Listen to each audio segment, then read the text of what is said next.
Hello everyone, my name is Ashfaq Ahmed and I work in the field of structural biology and bioinformatics. You are watching a YouTube channel, Bioinformatics Insights. Today we will talk about Learn Working with R, a smaller project on viral evolutionary analysis. What it is all about, I will tell you. In this tutorial video, I will teach you how can you work using R and how can you complete certain jobs using R. So today I will teach you how to analyze viral evolutionary analysis just from CSV file, or I would say Excel file. So it's very simple and very basic, but the results are very fruitful or astonishing, I would say, and awesome. So let's go to the second slide. What you will learn after watching this video. So I can guarantee you for 3 or 4 things. One of them is how to use RStudio, or you can also use a simple R. That's it. But today I will use RStudio. The second thing, you will learn how to analyze viral evolution from a CSV file. For that, you will learn how to download the data, how to select the data, etc., etc., and so much different other things. It is also not necessary that you will repeat this thing for the same virus. You can repeat this thing for virus and even for different data you have, but I have to perform this tutorial on some data, so I had choose the viral data. Okay. And the final thing, probably you are not aware, but I will tell you that we will learn how to present your work in the R Markdown. What actually is R Markdown? R Markdown is a kind of report. It is generated in the RStudio, also in R, and it is a kind of like this report. I show you, I have here. Okay, this is a kind of report. I worked on it, so you can see it has all the information, including figures and each and everything. So today we will actually reproduce this report, and then I will tell you how can you prepare such kind of beautiful reports using RStudio. And this kind of report is actually called R Markdown. So we will also learn this. Okay, so first of all, let's start. I'm going to stop this presentation, these slides. So first of all, we need to download some data for our tutorial. So I will use, let's say,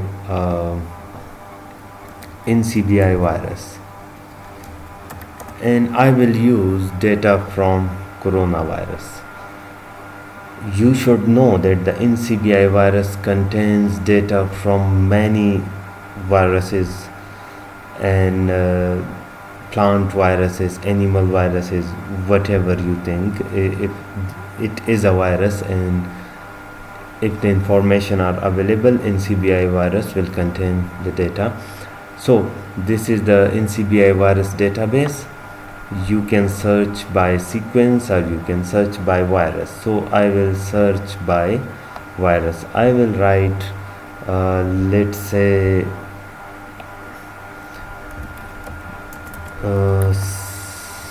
SARS coronavirus, or I would say SARS-CoV-2 probably. Let's wait, they are searching. Yes, they have found it, severe acute respiratory syndrome coronavirus 2. Okay, so I have selected.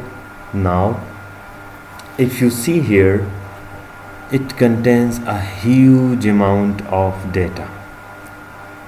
Wait, it's loading.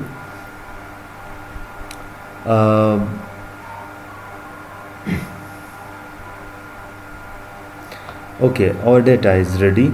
So you can see a nucleotide panel. It contains almost more than 8 million, or I would say 88 million, or 8, so whatever it be. Okay, this is a protein data, and it contains some 4.5 million, I guess, and the reference genome is 1, so I suppose this will be the same genome initially reported from Wuhan province of China. Okay, so let's come to this thing. Okay, I will come to the protein panel, and it says something went wrong, but that's okay. Probably let me refresh it. Okay, here we are. Now it is impossible for me to contain all this data and perform analysis on it because it's a huge data. So I will teach you some filtration, that how can you filter out. So on the left side you have a column, you can see. So I will just say first of all I will select some individual protein. Let's say I am interested in spike glycoprotein.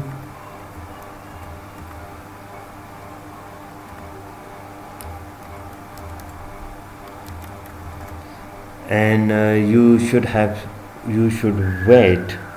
Okay, it's a no suggestion found, so let me try this.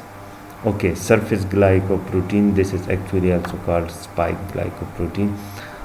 Okay, so now the data will be filtered out. We will see only the spike protein, and now this is from 45 it comes to 38, still a huge data. Okay, let's say I will write here sequence length. For example, I am interested, if I'm not wrong, the complete length of the spike protein is something 1260, like that, but let's say I will write 1260 should be the minimum, and 1263 should be the maximum. Let's see. So it will remove all those sequences which are shorter than 1260 or which are longer than 1263, in short words. Okay, now we have some 4000 sequences, and but remember I have given these value just randomly. So if you are dealing, or if you are working with some protein, so it's better you should know the exact length, then you can use these value. For example, if the exact length is 1000 amino acids, so you can use, let's say, 999 and 1002, like this. So it will filter out all the other sequences, and you will have those sequences for which you wish for. The second thing, third thing in fact, you can also click here. The sequence type should not be a reason here, because we are in protein panel, so it means we are already dealing with the protein amino acid sequences. Okay, and if you are interested in some specific isolate or some specific lineage, or we call it pango lineage, you can click here, or random sampling, like I would say random sampling, just say I say okay, give me 2600. It means I have further reduced this data to 2000 sequences, and I ask for random sampling. It means that the program will decide by itself. Okay, it's again, it says some issue, so we will restart it. Now it's better. Okay, we applied our applied filters will be mentioned here, like we applied the length filter, we applied the random filter, and we applied the protein filter, and we applied the virus filter in the start, like which or what virus you are interested in. Okay, now we are going to download this data, so you can download the data from here, download. Okay, you can download whatever format you like, FASTA or whatever, but here I will download the CSV format. So I will click here the CSV format, then next.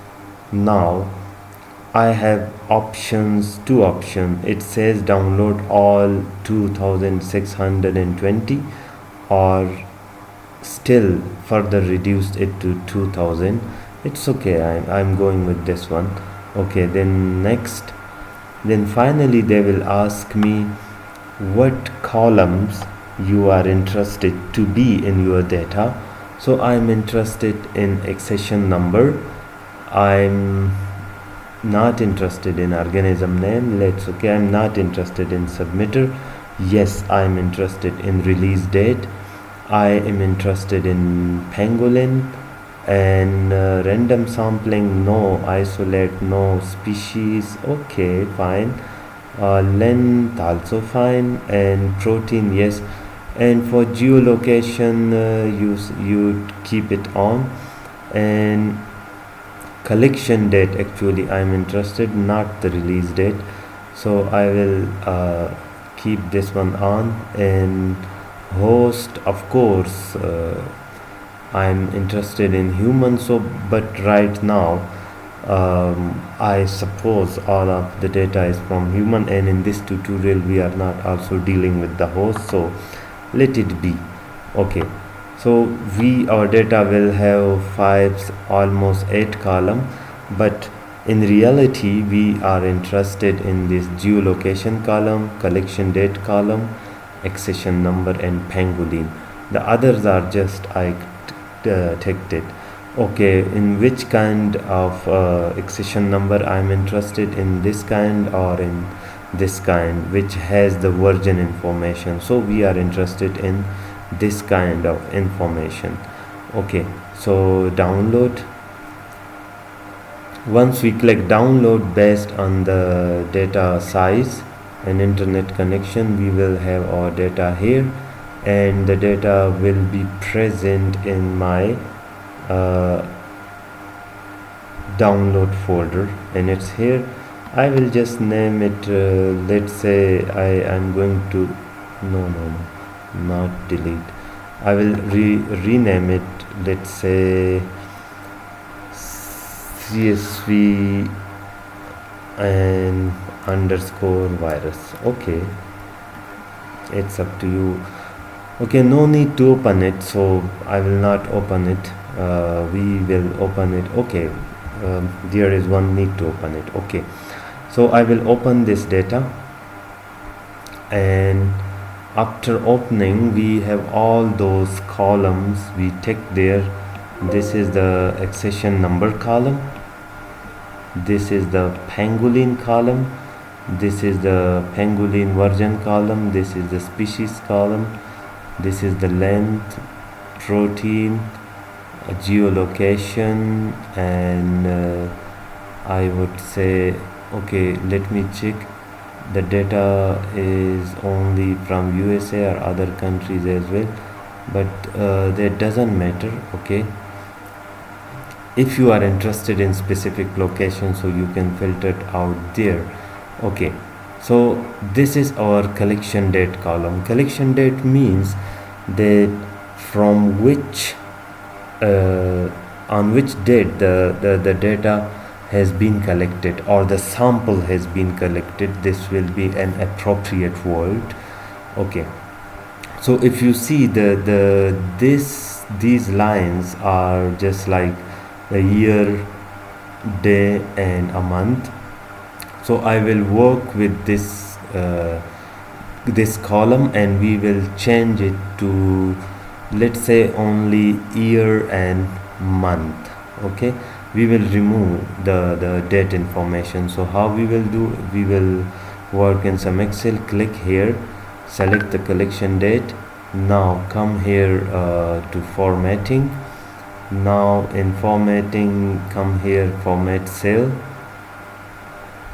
Next we have to select a number or then custom, and write here like this, MM, and then say YYYY. It means I want this column in the form of month and year, not date. Now let's see what will happen. Okay, yes.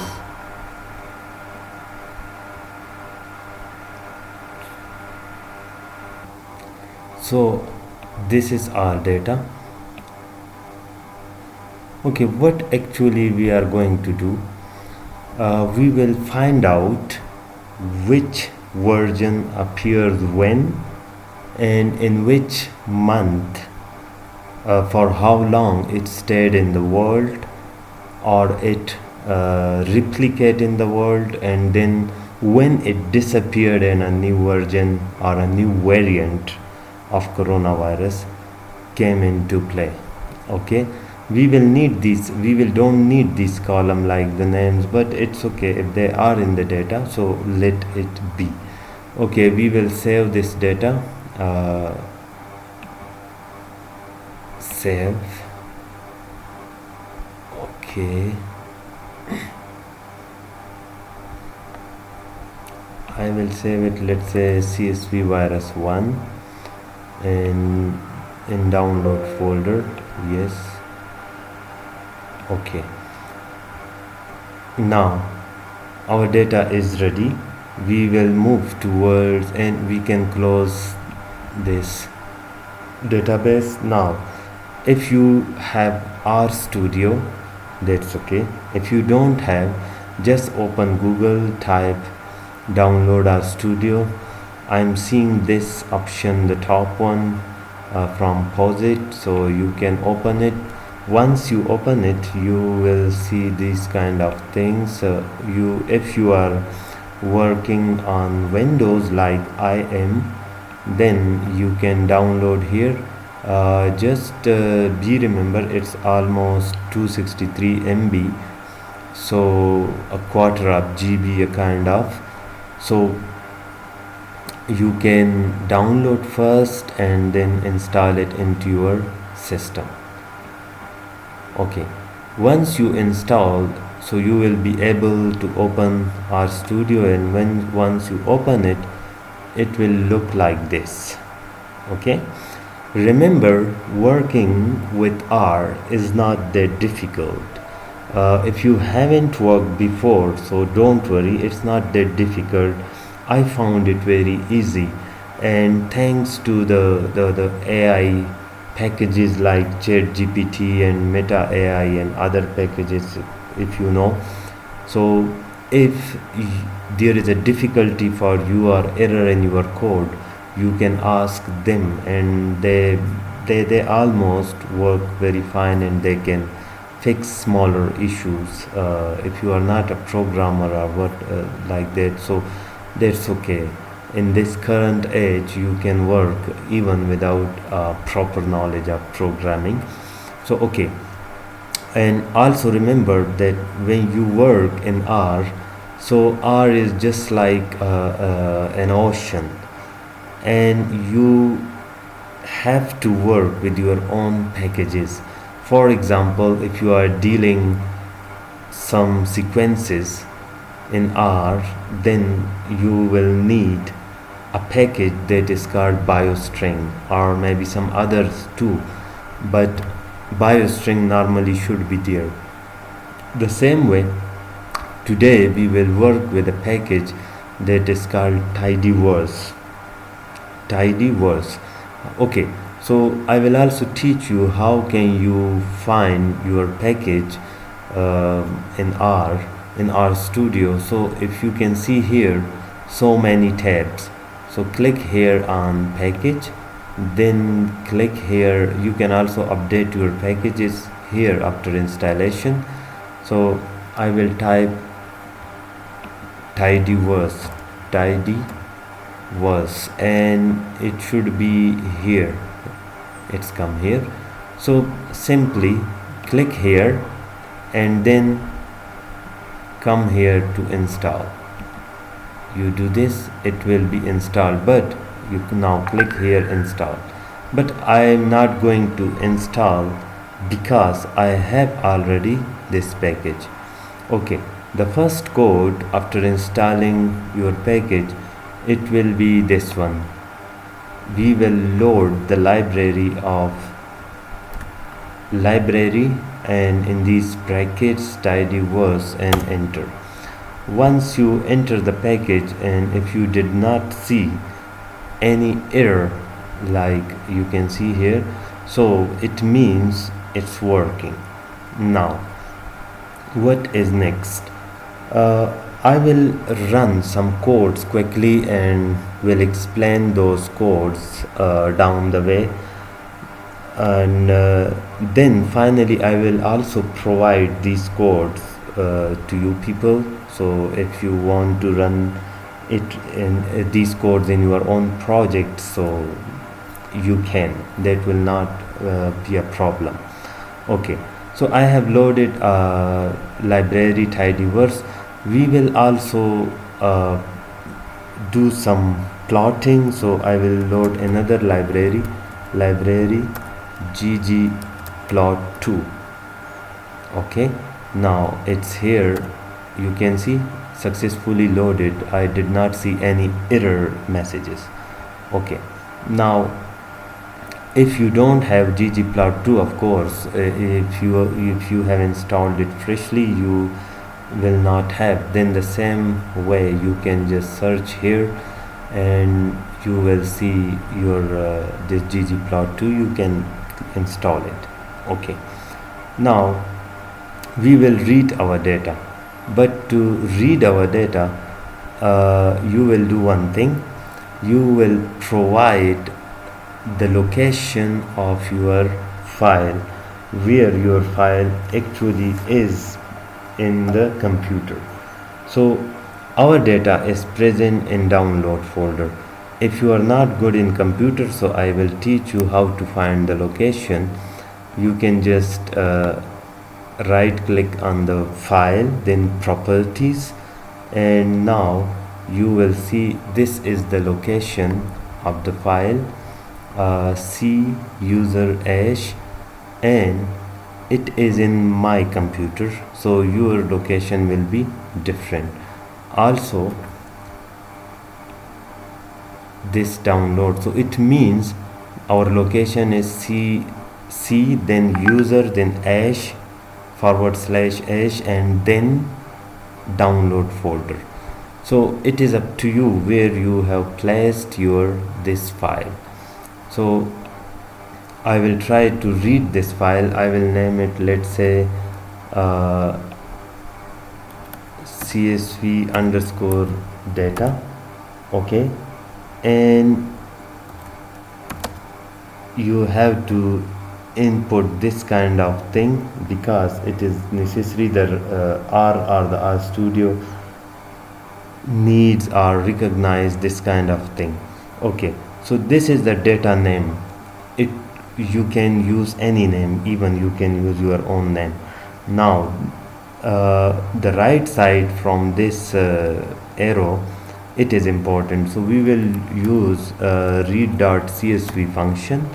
Now the computer is asking that, okay, you are trying to use read.csv, then which file I need to read. So I will say, okay, my file is here, so I will control V.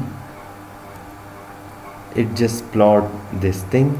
Now you can write, let's say, downloads, and our data name was csv underscore virus1.csv, and provide you have to provide this kind of thing.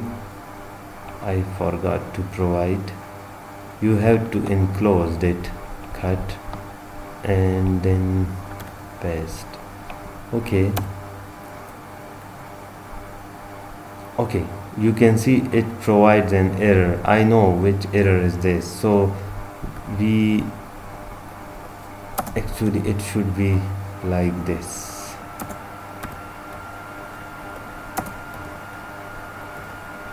It should be /. Now you can see no error. So this name is whatever you like, is your name. Now then read.csv, and you can also print that whether it has read the same data or not. So print, then name this data csv underscore data, and you can see here it has pasted almost all the information, like it contains a session, it contains pangolin column, it contains pangolin version, and also it contains PC's length and proteins and the other things. So it means the data has been read it. Okay,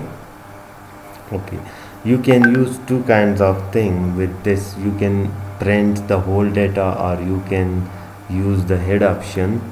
Let's say head and the same data, csv.data, and so the head will just print fewer things. I mean, just the start lines, 1 or 2 or 3 lines, and that's it.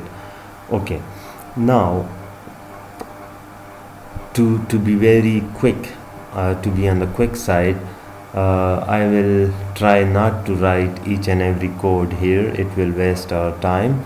So I will just copy the ready-made codes, and then we will run it, and finally I will provide you these codes, because you will also copy these codes which I provide with some modification if you want. So it has no meaning that I write for you each and every code in front of you. Okay, now we will run this code, and the code information is csv data accession. I name it like this. Once again, you name it whatever you want from this side of the arrow, but this side should be error free.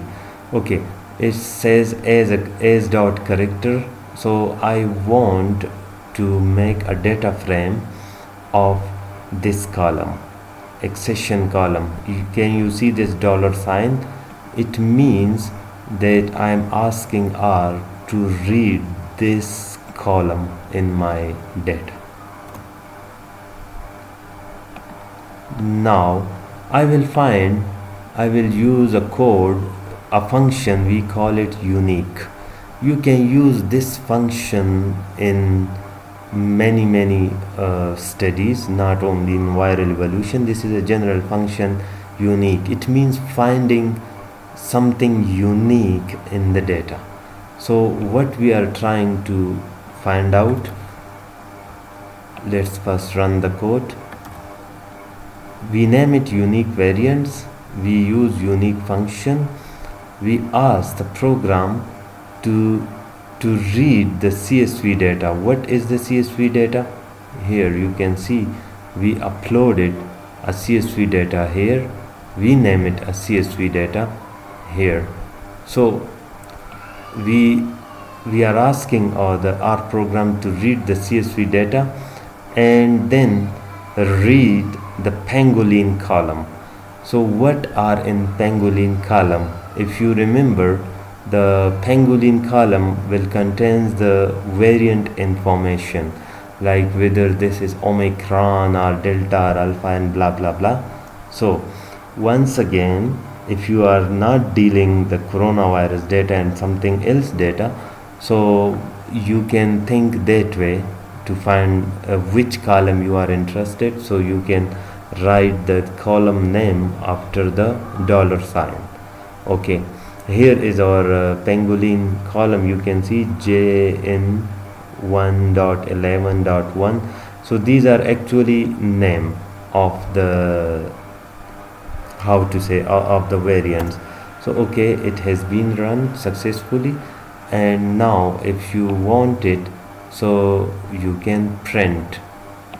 What to print? Just print the variants. Okay, it says that in our data, which we are dealing something 2600 sequences, the pangolin column contains this information, but these are the unique information. Unique information means if a jn.1.1 appeared in 10 times, so in this file they just picked it one time because this is unique, like this. Okay, now what we will do next, we will want to know that how many times they are present in this data. Let's say I will call it variant statistics.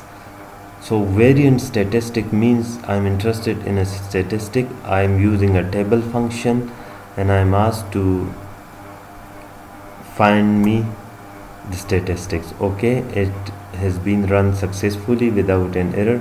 Now you can use the print option and then can write variant statistics. Now that's interesting.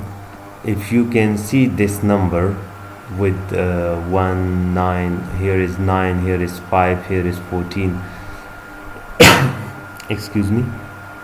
Okay, so this here is 31. It means that these variants are appeared 14 times. This variant appeared 14 times in this data.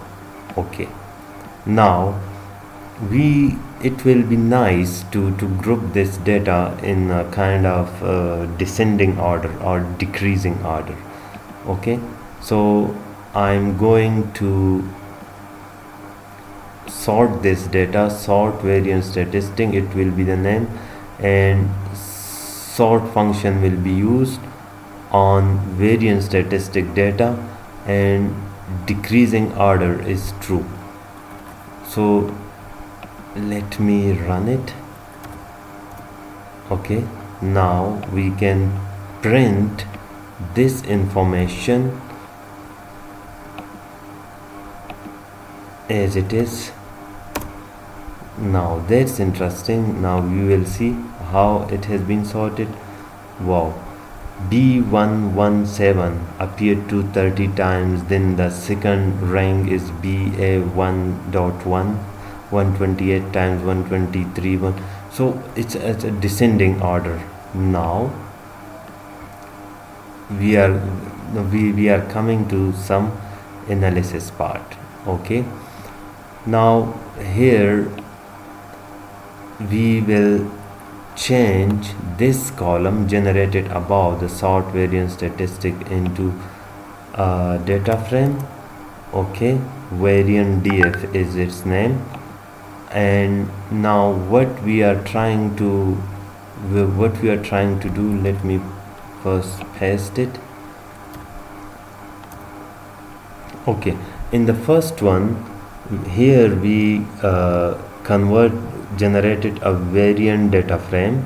Then the same variant data frame was identified, or we asked our program to remember the row names, and the column names will be pangolin and count. Okay, so this is the pangolin information and this is the counting information. Now we are interested to figure out top 10.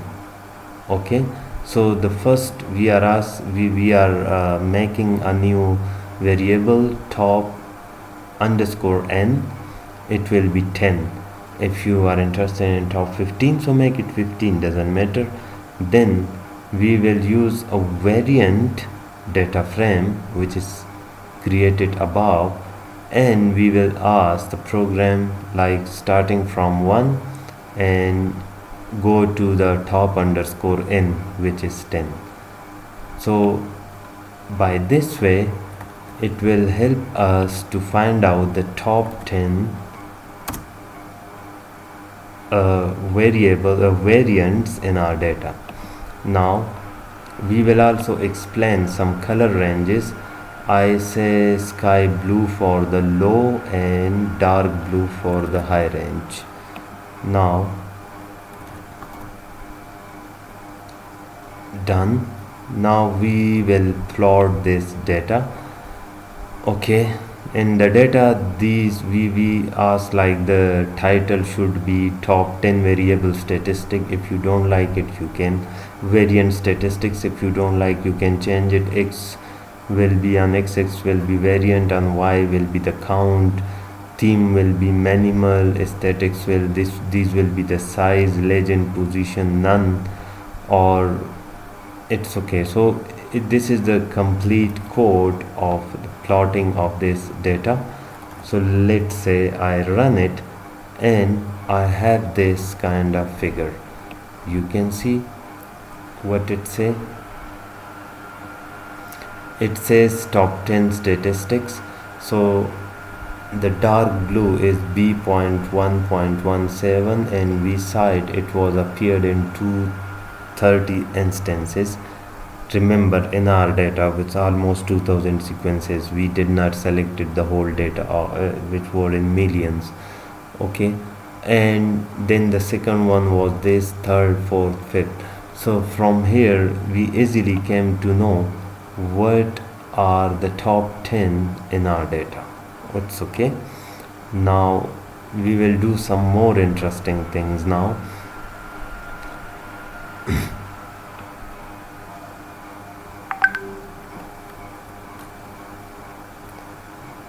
Okay, we actually now we are trying to wait. Okay, we are trying to select the count, and now we are going to mix. We are going to study these variant information with the collection date. Why? Because we want to know the appearance of these sequences in which months, and then until which month they ruled the world, and then when it disappeared or not, they are still there like this. So first we are generating some data frames. Now here you can see we have included the collection date on X, so that will be an interesting part for you. Okay, let's see what we have generated.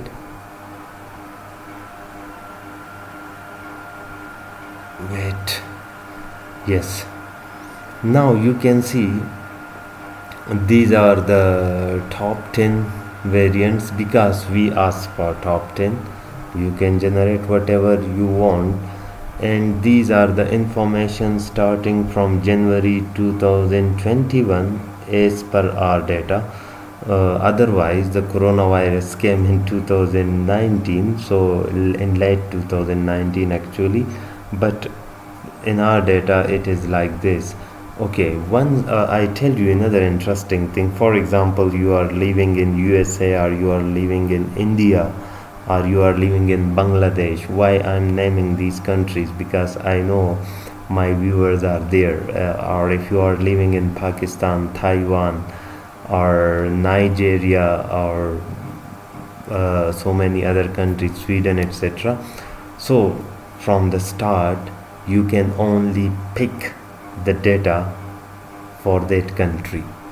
So this graph in your case will show you the evolution statistics of your country. Because here I just selected generally 2000 sequences, and you can choose a different protein as per your research. So whatever you are working with it. So now I tell you how much interesting this graph is. If you see, according to our data, the B.1.2 appeared in January 2021, but interestingly we did not see any B.1.2 in January 2022 or 23 or 24 or okay. So this graph has a bit issue, because they just first cover all the January, then the February, then March, but that is not a big problem. Right now I cannot look to it that why it happens, but it can be fixed. If you run it, possibly it will be okay with you, but still if you say let me check how it was here in my previous data. Yeah, in my previous it was pretty much right. So possibly in this data, because we have generated a new data set, so that will not be an issue in your data, I'm sure. So let's say this is February. So yeah, okay, read this way. In January it appeared, in February it was also appeared in February 2021, then in March it was also there, and then in April it disappeared. It means, based on our data, this is not the true picture, because my data is random, my data is not belong to a specific country. In your case, your data will be specific for your country, so then you can decide better, or you can explain it better. So you can see in 2021 there is we do not see, but we see this one B117 and this one P.1. Okay, if you see, the P.1 appeared for the first time here. I cannot see it this color here. So this graph will tell you which virus or which strands appeared in which month in the data of your country, and then how long it goes, and then when it disappeared. Okay, it will also tell you, for example, if you see here the June 2021, it was majorly the major role was B.1.1.7. so if it is your country data, it means in this month this one ruled the whole month in your country, and it has started somewhere here in March, but then it grows, and in this month it has destroyed all the things, because the collection date means that the sample were collected in these months. Okay, the release date is something else, so don't go for the release date. The date is another thing. So from this graph you will be able to comment like what is the overall situation of coronavirus. Okay, One last thing, you will be surprised to see like why the names are like this: b.1.1.7. so these are the real names, and the other names like alpha, beta, omicron, uh, we call it celebrity names. So those were the celebrity names. Let's say b.1.1.7, and which variant is this? So actually b.1.1.7 is, if you see here, it is the alpha variant. So the alpha variant was, if we see this data, so it was ruled by the alpha variant this month. Okay, now finally we are going to an end. Okay, nothing else. Now how to generate report from this kind of thing? So it's very easy. First you will run all the steps.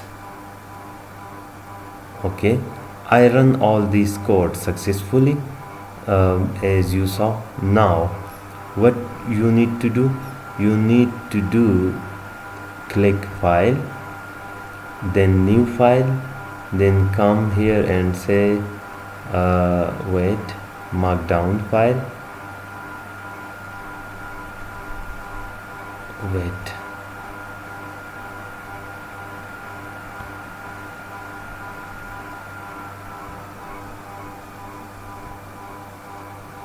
no wait, maybe I made a mistake. New file.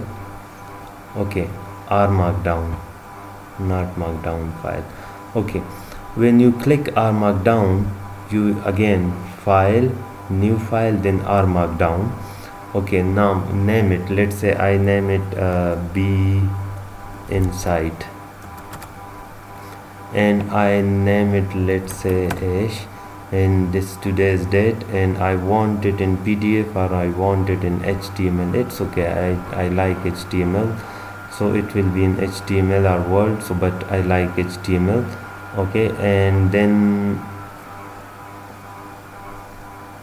okay, so once we click OK, you will see this kind of thing. Now what you need to do, you have to delete these things. You are allowed delete it.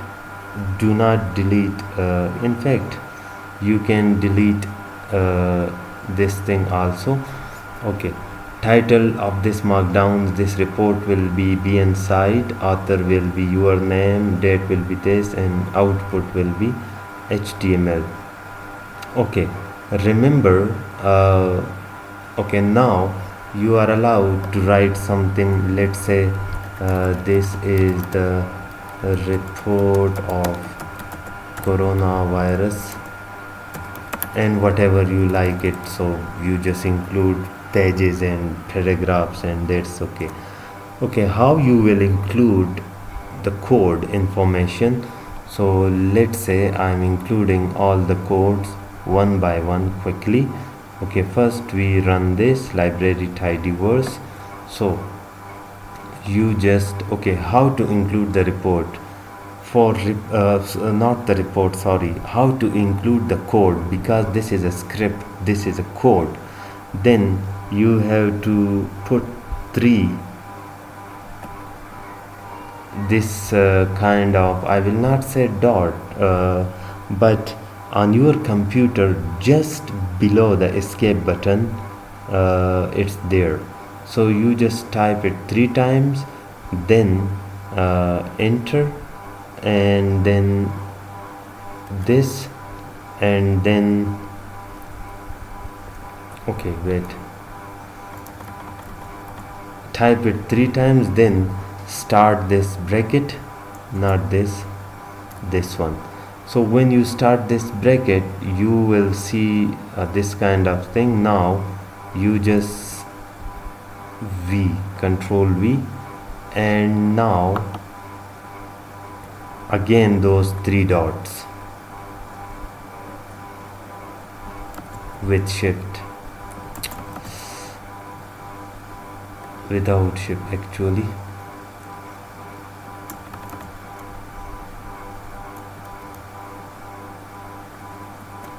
Okay, now what it happen, you will start this way and you will end the same way, and you will write in this kind of bracket thing. Okay, you can also see here they teach you in line 8 the 3 dots, then brackets, then whatever you want to write, and then when to close just do the same thing. Now if you want to see here, if you want to write here like load your CSV data. Now again you want to insert the code. How you will insert the code? Just 3 and this bracket, and which one is our code? The next code is this,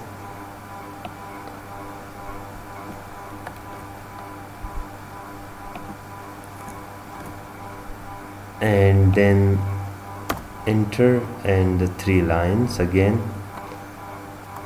And now if you want to write, what you will write, let's say for the third code what we did,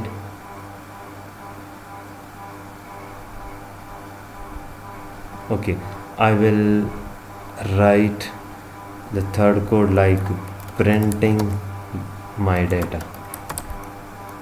Now 3 dots,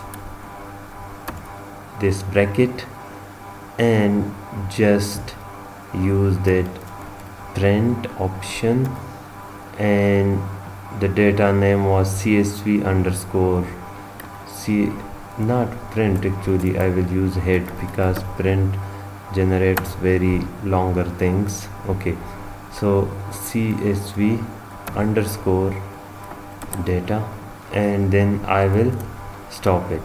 So this way, from here all the codes you ran successfully are here in green. You, for your own writing, you have so many space you can write, and then when you want to put your code, then it's up to you. Just initiate the cell by these 3 dots, then this brackets, then write your code, and then enter, come here and close the cell. Now once you copy all the things like this, then you click here net on save, but before that you can click here like also save it and net here. Okay, now I'm going to click net here. So what netting is doing, it will ask me the position. I will say okay, save it in with the name Ash, and save it in the download folder. Okay, save. So it will render, and let's see, here you can see the R Markdown thing.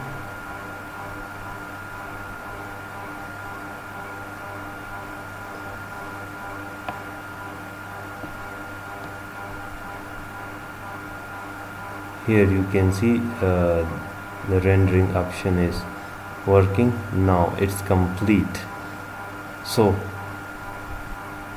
come to the desktop, the download. Here is the Ash file with RMD, and it's also open here, RStudio. Wait, we can check it here.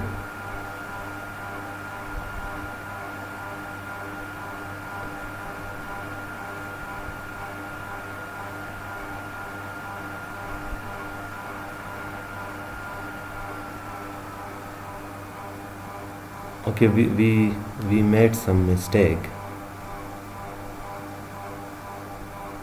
Let me fix it.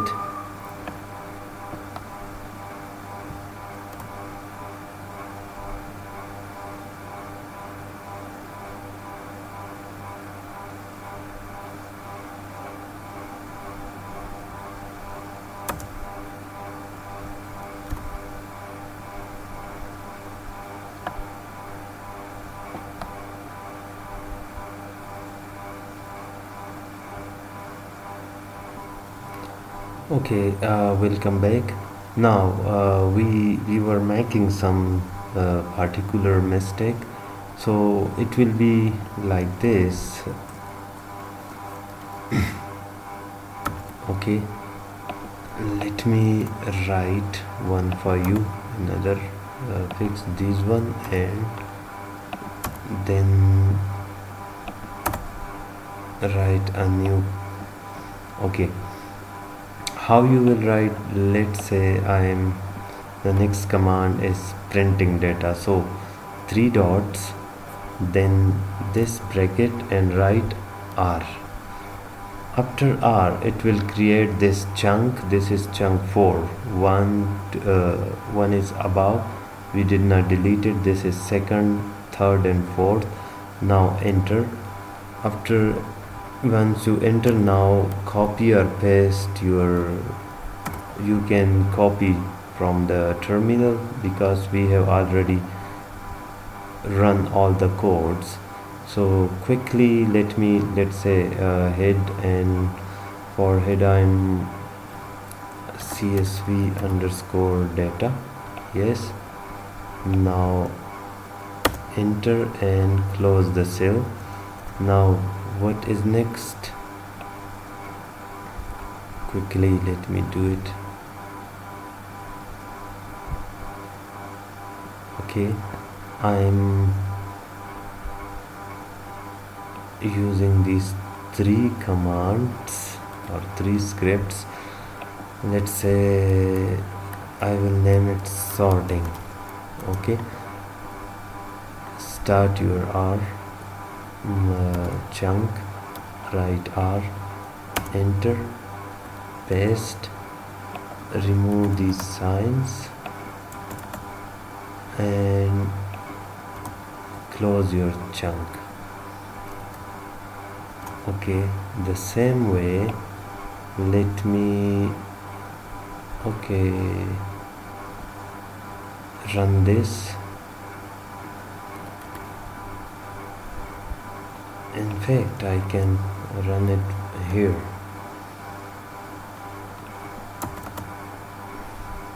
Okay, now you can see 3, then this bracket R, you will see the shaded area, and it will be running until you close it. Now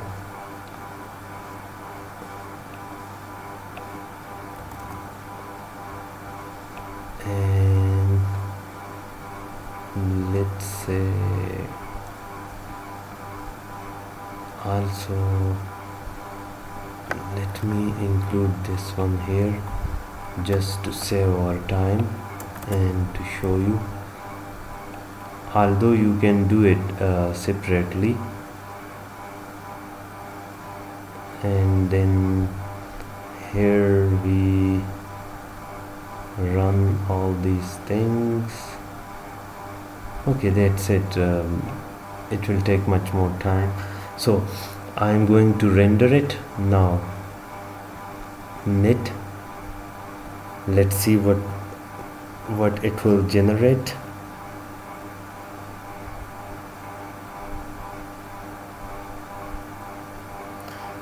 Okay, here you can see process. Now it's ready. Now you see it's a very beautiful report. Its name was be inside, name my name, and today's date. This is the result of our first command. Here we load our CSV data there. Then in this we want to hit the CSV data, so you can see the result here. Then we ask for the sorting, and this is that result. Then we did some descending stuff, you can see, and then we found some sorting variants,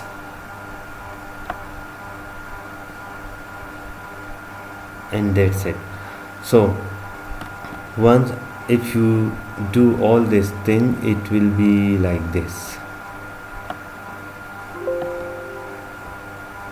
So that's it.